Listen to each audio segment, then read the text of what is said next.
Have you ever been working on a project and you just lose all creativity you have, no energy and no desire to keep working on it? And you might think, yeah, that's been me before, but I'm just not that disciplined. Well, actually, there's some science that says it's not your lack of discipline, it's your lack of passion. And not because you're not passionate about what you're working on right now, it's because you need a second passion. You need a second passion to give you a break from your first one. Hey everyone, it's me, lo-fi musician and producer Blue Sirens, and this is where I hang out on the internet. And I talk about anything related to music. It can be anime, comic books, gear, whatever it is, you can find it here. And today, I want to talk to you about why it's important to have a second passion besides music or whatever art form you work in. So, let's dive in.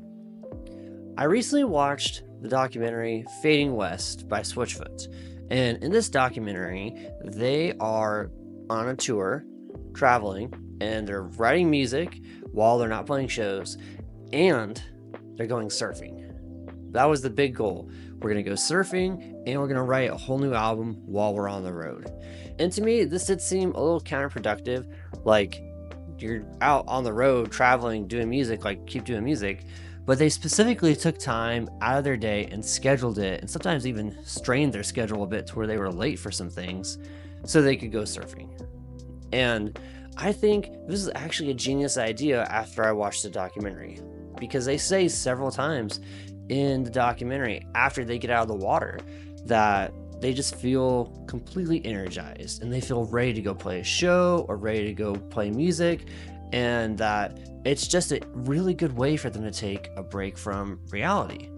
And for us as musicians, we might be thinking, well, music is how I do that. But if you get burned out on music, then you need to take a break from everything else in life and music at the same time. And so this is where I think it's super important to have a second passion point. It doesn't have to be anything else in the arts. Like for Switchfoot, it was for surfing. It could be a physical activity like playing a sport, going to a gym, or it could just be gardening or knitting or just anything that takes you out of doing music and out of the real world. It kind of gives your brain a break from doing those activities. And there's a number of reasons why this is helpful for you. First, it's going to boost creativity. As you learn how to do one thing in music and then you pick up another passion point later on, you're going to start to see that there are maybe some similarities between these two things. And you can bring some of the ideas that you've learned from music over into another passion point. For example, I'm really into comic books.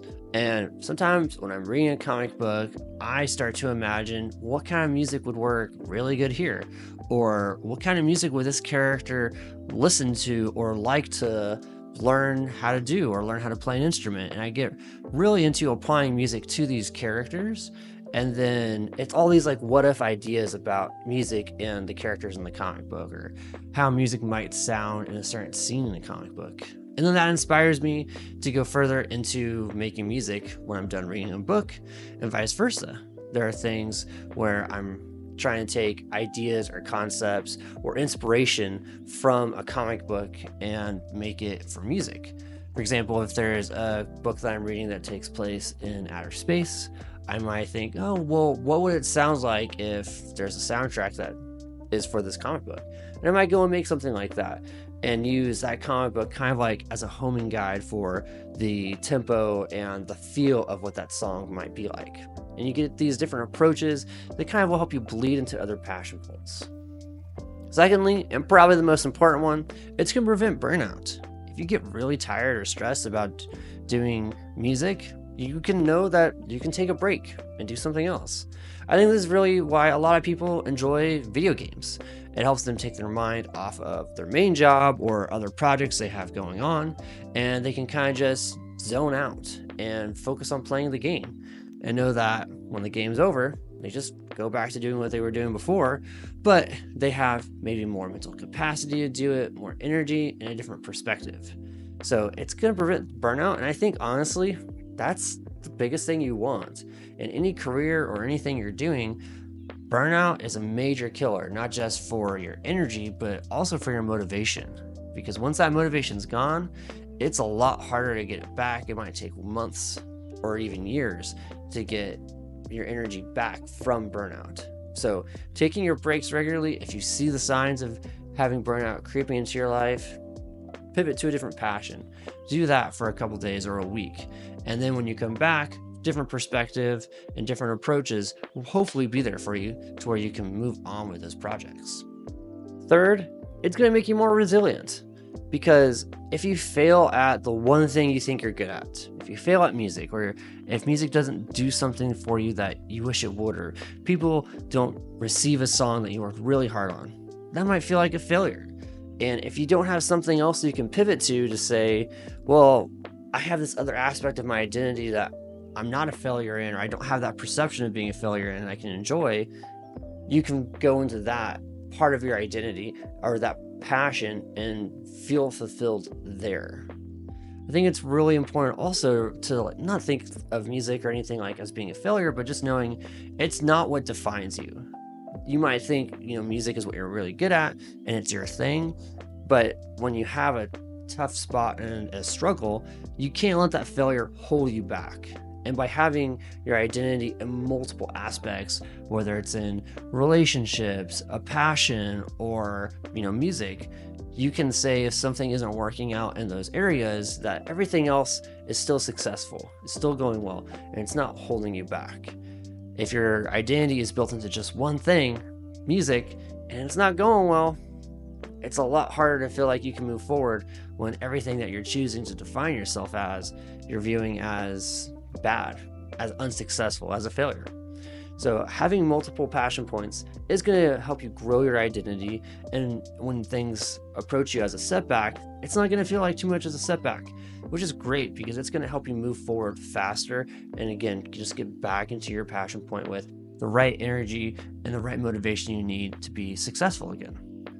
The fourth thing, I think, is the thing that we want the most when it comes to whatever we're passionate about.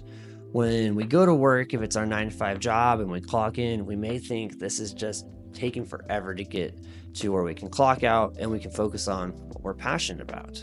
But when we have multiple passions, whether it's something at work, outside of work, an additional thing, we can kind of create a new sense of flow, a hyper-focused flow where time kind of just disappears and we're focused at the task on hand, which I love that feeling. I've encountered that feeling when I've been at work, when I've been working on music, when I've been reading comic books, because you're just focused on what's going on right now. You're not checking the clock.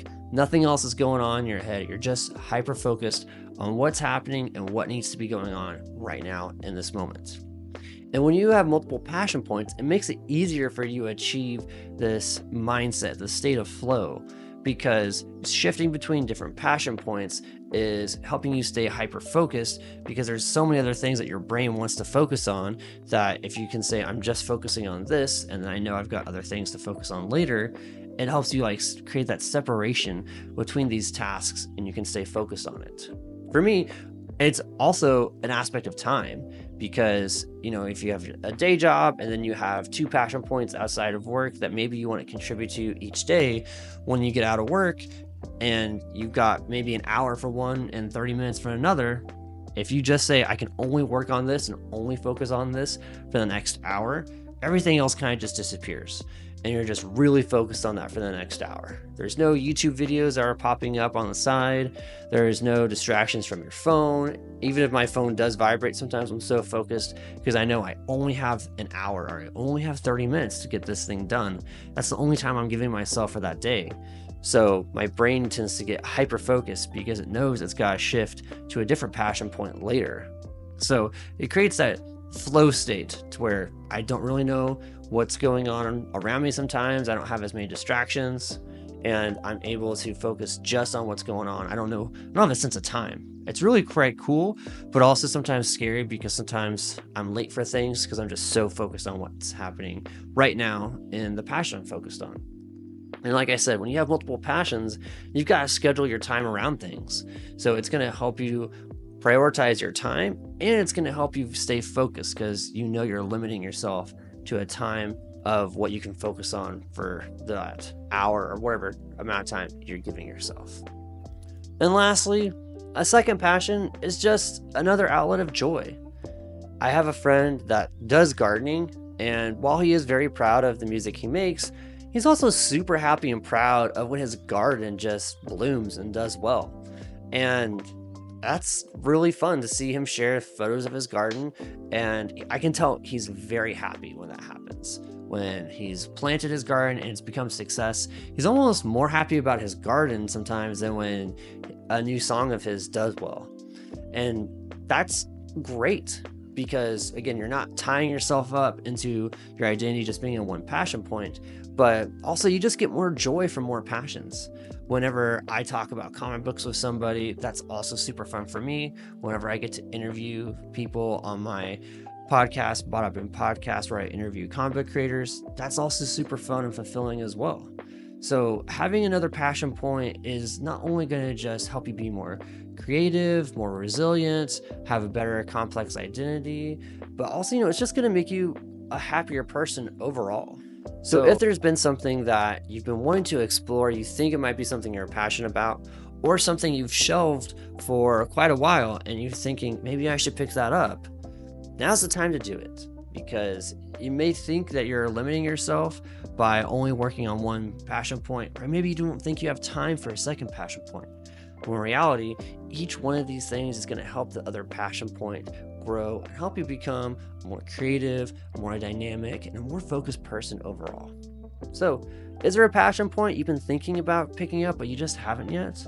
Let me know what it is in the comments below, and if you think these tips are going to help you, also let me know in the comments below as well too. Don't forget to like, comment, and subscribe, and until next time, peace.